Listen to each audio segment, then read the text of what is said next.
Prosonic experience the finest UPVC windows and doors. 7799779088. షాద్నగర్లో జరిగినటువంటి ఓ పరువు హత్య కేసులో కొత్త విషయాలు బయటపడుతున్నాయి. పక్కా స్కెచ్ ప్రకారమే అక్కను చంపాడు తమ్ముడు. ఆ రోహిత్ అనే అబ్బాయి ముందుగా కొన్ని రీల్స్ కూడా చేసినట్టు తెలుస్తోంది. ఆ రీల్స్లో అయితే ఒక దాంట్లో కష్టపడి పేరు తెచ్చుకునే ఓపిక లేదు, అందుకని బాగా కష్టపడడం కంటే బాగా చంపి పేరు తెచ్చుకుంటానంటూ అతను రీల్ చేయటం కూడా సంచలనం రేపుతుంది. అసలు ఎక్కడికి పోతున్నాం, ఏం చేస్తున్నారు? రీల్స్ చూసి రీల్స్ చేసి ఇలాంటి హత్యలు చేస్తారా? ఇలాంటి వాళ్ళకి ఎలాంటి శిక్షలు పడాలి? ప్రస్తుతం మనతో పాటు ప్రముఖ హైకోర్టు అడ్వకేట్ నరేష్ సుంకర గారు ఉన్నారు. ఆయనతో మాట్లాడదాం ఒకసారి. నమస్తే అండి. నమస్తే అండి. ఏంటండి ఇది? పరువు హత్యలు చూస్తూనే ఉంటాం మనం రెగ్యులర్గా. చాలా కఠినమైన శిక్షలు పడుతూనే ఉన్నాయి కోర్టు నుంచి. అయినా కూడా కొంచెం కూడా భయం లేకుండా, దానికి తోడు ఈ రీల్స్ చూసి రీల్స్ చేసి ముందు దాన్ని ఎక్స్పీరియన్స్ చేసి ఆ తర్వాత చంపాడట సొంత అక్కని. పరువు హత్య అంటూ బాగా కష్టపడి, లేకపోతే బాగా పేరు తెచ్చుకునే అవకాశం నాకు లేదు, ఆ పేరు తెచ్చుకునే ఓపిక కూడా లేదు, మంచి పనులు చేసి అందుకని బాగా చంపి తెచ్చుకుంటానని. ఏంటి అసలు ఇది? ఒక మంచి చెప్పులు వేసుకుని ఇంటి బయటకు వెళ్ళే లోపల చెడు ఊరంతా తిరిగేసి వస్తుంది. నిజమండి, 100%. సో ఇక్కడ కూడా యువత తొందరగా ఎక్కుతుంది కూడా.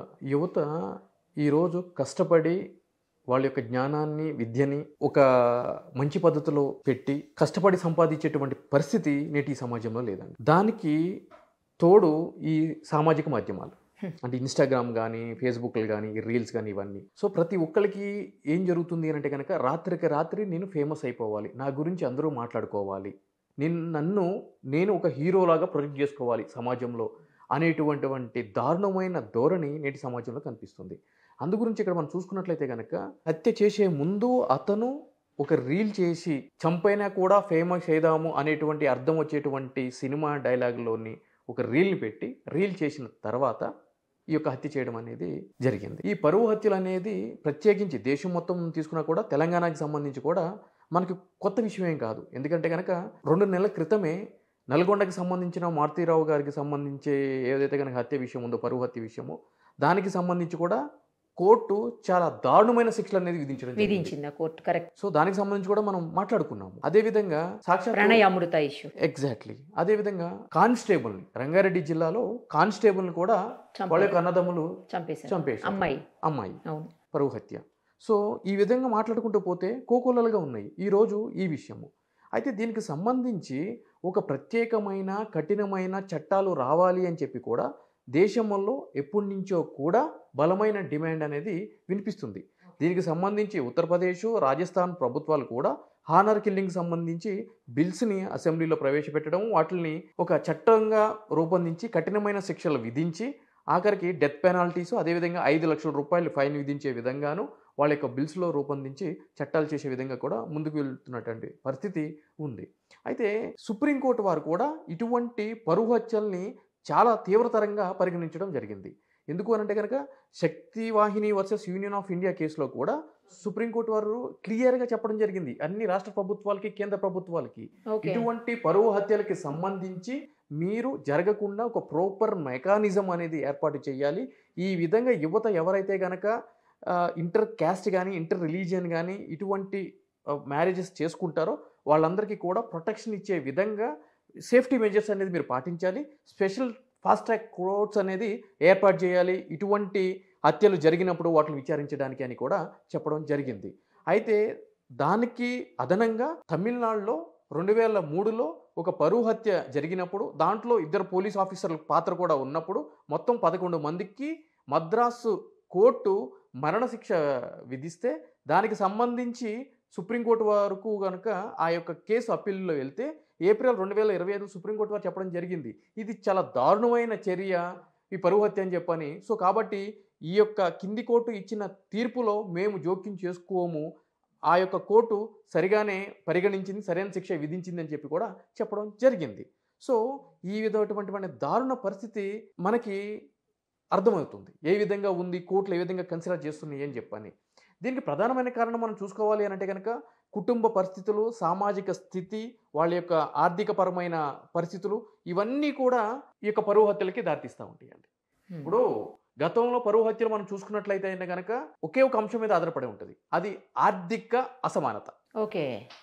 అంటే అమ్మాయి బలంగా ఉండి, ఆర్థికంగా ఉండి, అగ్రకులానికి సంబంధించి, అబ్బాయి కింద కులానికి సంబంధించిన వ్యక్తి అయి ఉండి ఆర్థికంగా లేనటువంటి పరిస్థితుల్లో ఇటువంటి జరిగితే, ఈ మ్యారేజెస్ జరిగితే ఈ విధంగా పరువు హత్యలు అనేవి జరపబడేయండి. సో ఈ మారుతున్న సమాజంలో ఇటువంటి జరుగుతున్నా కూడా బయటికి రానటువంటివి ఎన్నో ఉన్నాయి. బయటకు వచ్చిన వాటి గురించి మాత్రమే మనం మాట్లాడుకుంటున్నాం. అదే ఇద్దరు ఆర్థిక పరిస్థితి కూడా సమానంగా ఉండి, లేదు అనంటే కనుక అబ్బాయి యొక్క ఆర్థిక పరిస్థితి అమ్మాయి యొక్క ఆర్థిక పరిస్థితి కంటే మెరుగ్గా ఉండి, అమ్మాయి అగ్రకులానికి సంబంధించి అబ్బాయి కొద్దిగా కింది కులానికి సంబంధించిన వ్యక్తి అయినా కూడా ఇటువంటి పరువు హత్యలు అనే కాన్సెప్ట్ ఉండవండి. ఓకే, అప్పుడు ఈ కులం అనేది తెర మీదకి రాదు. ఎందుకంటే ఆర్థికంగా బలమైన పరిస్థితి ఉంటుంది కాబట్టి. ఎప్పుడైతే కనుక ఈ పరిస్థితులు ఉండవో అప్పుడే ఇవన్నీ కూడా తెర మీదకి వస్తూ ఉంటాయి. పరువు పోతుంది, అదే పోతుంది అని చెప్పాను. అంటే పరువుని కూడా ఆర్థిక పరమైన అంశాలతోటి ముడిపెట్టి చూసేటువంటి పరిస్థితి నేటి ఈ సమాజంలో ఉంది. పోనీ ఆ పరువు అనేది వీళ్ళేదో పెద్ద స్థాయి వ్యక్తులు, ఏదో 100 ఊర్లు శాసించే వ్యక్తులు, తెల్లారు లేస్తే వీళ్ళ ఇంటికి వచ్చి ఒక 100 కుటుంబాలు, 200 కుటుంబాలు, 10 కుటుంబాలు పంచాయతీ చేసుకుని వెళ్తాయి, లబ్ధి పొందుతాయి, న్యాయం జరిగేలాగా ఉంది అని చెప్పంటే ఏదో అనుకోవచ్చు. అలా కూడా కాదు. మరి అటువంటి పరిస్థితుల్లో చూసినా కూడా ఈ స్థాయి ఆ స్థాయి కూడా కానే కాదు. అసలు వీళ్ళ కుటుంబం గురించి పక్కన కూడా తెలియదు. ఇప్పుడు చూడండి, ఈ కేసు వల్ల బయటకు వచ్చి తెలుస్తుంది. ఇప్పుడు ఈ కేసు చూడండి ఏ విధంగా ఉందో. దాంట్లో పరువు ఉందండి. వాడు మొహం చూడండి ఎట్లా ఉందో. చిల్లరగాడు రోడ్డు మీద తిరిగేటాడు, రీల్స్ చేసుకునేటోడు, వాడికి పరువు ఏందండి? పట్టుమని వాడు కష్టపడి రూపాయి సంపాదించిన దాఖలాలు కనిపించట్లేదు. వాడు వయసు ఎంత, వాడికి పరువు అంటే ఏం తెలుసు? దట్టు ఆర్టికల్ 21లో right to choose right partner అని చెప్పని కూడా క్లియర్గా ఉంది. అంటే ప్రతి ఒక్కరికి 18 సంవత్సరాలు నిండిన ఎవరైతే కనుక యువకులు కానీ యువతులు కానీ ఉంటారో వాళ్ళు వాళ్ళ యొక్క జీవిత భాగస్వామిని ఎంచుకునే హక్కు ఆర్టికల్ 21 ప్రొవైడ్ చేసిందని చెప్పి కూడా క్లియర్గా కాన్స్టిట్యూషన్లో పొందుపరిచింది. సుప్రీంకోర్టు తదనుగుణంగా జడ్జిమెంట్లు కూడా ఇవ్వడం జరిగింది. నాకు తెలుసు అసలు ఇది పరువు హత్య కంటే కూడా నాకు డౌట్ ఏంటంటే ఫేమస్ అవడానికి చేసిన హత్య, దానికి పెట్టిన పేరు పరువు. ఇది ఫేమస్ అవడానికి చేసిన హత్య. అయినా ఆమె జస్ట్ ఎవరితో ఫోన్లో మాట్లాడుతుందంట, అంతే, వేరే ఏం కూడా లేదు. ఇప్పుడు ఇంట్లో బలాదూర్ తిరిగి ఖాళీగా తిరిగి సాయంత్రం అయ్యేటప్పటికి వాడి దగ్గర వీడి దగ్గర అప్పు చేసి మందు తాగి అర్ధరాత్రి ఇంటికి వచ్చి లేటుగా లేచి మళ్ళీ రోడ్ల మీద తిరిగి ఏం చేయాలో తెలియని వాళ్ళకి ఈ రీల్స్ పిచ్చిలో పడి, ఈ యువతనే కాదు ఇప్పుడు ఎంతోమంది పెళ్ళైన ఆడవాళ్ళు కూడా ఈ రీల్స్ పిచ్చిలోటి మొగుళ్ళు చంపేయడము. అయ్యో, నిన్న 2 రోజులు నాడే కదా నల్గొండలో ఒక మహిళ కన్న పిల్లోని 16 నెలల పిల్లోని బస్ స్టాండ్లో వదిలేసి ఇన్స్టాగ్రామ్లో పరిచయం అడిగితే వెళ్ళిపోయింది కదా, పోలీసులు పట్టుకొచ్చారు. అదే రోజు కుత్బుల్లాపూర్లో వేరే వాళ్ళకి సుఫారీ ఇచ్చి మొగుడికి మందు తాగిపిచ్చి బీర్ సీసాలతో పగలగొట్టించారు. అవును, కరెక్టే. అతను సాగు తప్పి లట్టుపోయినట్టు, ఏదో కన్ను లట్టుపోయినట్టు అట్లా బతికాడు పాపం. మొన్నటికి మనం వరంగల్లో డాక్టర్ ఉదాంతం.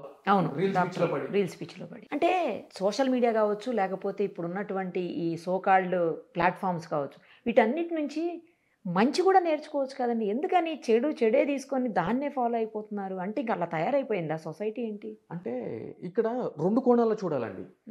మంచిని గుర్తించేటువంటి వ్యవస్థ నేటి సమాజంలో లేదండి. అంటే ఈరోజు ఆపరేషన్ సింధూర్ ఉంది, దాని గురించి పార్లమెంట్లో చర్చలు జరుగుతున్నాయి. అవును. సో ఆపరేషన్ సింధూరు మనము ఎందుకు విరమించాల్సి వచ్చింది, ఏ విధంగా ఆ యొక్క ఆపరేషన్ జరిగింది, మన దేశం యొక్క ఆర్థిక పరిస్థితి ఏ విధంగా ఉంది, యుద్ధం వస్తే ఎటువంటి పరిస్థితులు సామాన్య ప్రజలు ఎదుర్కోవాలి, ఇటువంటి అంశాల మీద పరిశీలించి అవగాహన చేసుకుని మాట్లాడితే గుర్తించేటువంటి పరిస్థితి కూడా సమాజానికి లేదు. అందు గురించి ఏం చేస్తున్నారు అంటే కనుక చెడుకి చాలా తొందరగా అట్రాక్ట్ అవుతుంది యువతనే కదా, ప్రతి ఒక్కరు కూడా. అదే ఒక నేటివిటీ, అంటే పక్కన వాళ్ళ ఇంటి గురించి కానీ వివాహేతర సంబంధాల గురించి కానీ ఒకడు నాశనం అయిపోతున్నాడు అంటే కానీ చూసి ఆనందపడేటువంటి మనస్తత్వాలు సొసైటీలో పెరిగిపోయినాయి. పైగా ఆ విషయాలు అసలు చాలా ఇంట్రెస్ట్ ఉంటాయి. మన పనులన్నీ వదిలిపెట్టి అదే పనిగా అదే మన నేటి జీవితం అనే విధంగా మాట్లాడుకోవడం జరిగింది. వీళ్ళల్లో జరిగాయి వీళ్ళకి వద్దు, పక్కింటి జరిగాయి కావాలి, ఫస్ట్ అది కావాలి. ఇప్పుడు మన ఇంట్లో బిడ్డ ఏ టైంకి వెళ్తుంది, ఏ టైంకి వస్తుంది, ఎవరితో తిరుగుతుందో మనకు వద్దు, పక్కింటి బిడ్డ ఎవరితో తిరుగుతుంది అనేది మనకు కావాలి. అవును, అలాగే తయారైంది సొసైటీ. వాడు నాశనం అయిపోతే మనం హ్యాపీ. సో ఇటువంటి అప్పుడు ఏం చేస్తున్నారు అంటే కనుక సమాజానికి తగ్గట్టే వీళ్ళు కూడా తయారవుతున్నారు. ఈరోజు ఒక మంచి పని వల్ల కానీ ఒక మంచితనం వల్ల కానీ జరిగేటువంటి రీల్స్ కూడా వస్తూ ఉంటాయి సోషల్ మీడియాలో. దానికి షేర్లు ఎక్కడ ఉన్నాయి, దానికి లైక్లు ఎక్కడ ఉన్నాయి, ఏమీ లేవు. చాలా మంచి విషయాలు చెప్తారు కొంతమంది. అవును, చాలా అద్భుతం.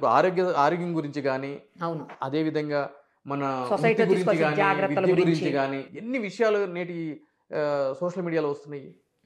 వాటికి ఉండవు. చెడు ప్రభావితం చేసే అంశాలకే సమాజానికి కావాలి, వాటిని గుర్తించేటువంటి వ్యవస్థ ఉంది. ఈరోజు మనం అనుకుందాం నిజంగానే కొంతమంది వ్యక్తులు ఆ చెడుకు సంబంధించి అట్రాక్ట్ అయ్యి అటువంటివి ఉన్నాయి. మరి చూసేటోళ్ళు కూడా వాటినే చూస్తున్నారు కదా. అవును, ఇప్పుడు కింద నెగిటివ్ కామెంట్ పెట్టినా పాజిటివ్ కామెంట్ పెట్టినా ఏం చేసినా కూడా వ్యూవర్షిప్ వస్తుంది, లైక్లు పడుతున్నాయి. వాడు ఒక కామెంట్ పెడుతున్నాడు అంటే కనుక ఐదర్వే వాడికి మిగిలిన పని మానుకుని దీని మీద కాన్సన్ట్రేట్ చేసి అటు పెడుతున్నాడు అని అంటే అంత ఖాళీగా ఉన్నారేమోనండి. సో ఆ విధంగా ఉందండి. సో సమాజంలో అంటే ప్రభుత్వాలు ఎన్ని కఠినమైన చట్టాలు తీసుకుని వచ్చినా కూడా లేవనకండి. ఈరోజు బిఎన్ఎస్లో 103 తీసుకుంటే కనుక మర్డర్కి సంబంధించి కూడా జీవిత కాలపు శిక్ష, అదేవిధంగా మరణశిక్ష కూడా విధించేటువంటి కేసు అండి ఇది. Okay. Rarest of the rare case కింద ట్రీట్ చేయొచ్చు. హానర్ కిల్లింగ్ అంటే చిన్న విషయం కాదు. మరి ఇంతకు మించి కఠినమైన శిక్ష ఏముంటుంది? అంటే ఒక మనిషి ఉరికమ్మ ఎక్కించడం కంటే కఠిన శిక్ష ఏముంటుంది? ఇవన్నీ ఉన్నాయని తెలిసి కూడా ఇటువంటి జరుగుతున్నాయి అని అంటే గనక మళ్ళీ ఫేమస్ అవడానికి రైట్ అండి. Thank you so much. Suman టీవీలో మీ పర్సనల్ అండ్ బిజినెస్ ప్రమోషన్స్ కోసం కింది నెంబర్కి కాంటాక్ట్ చేయండి.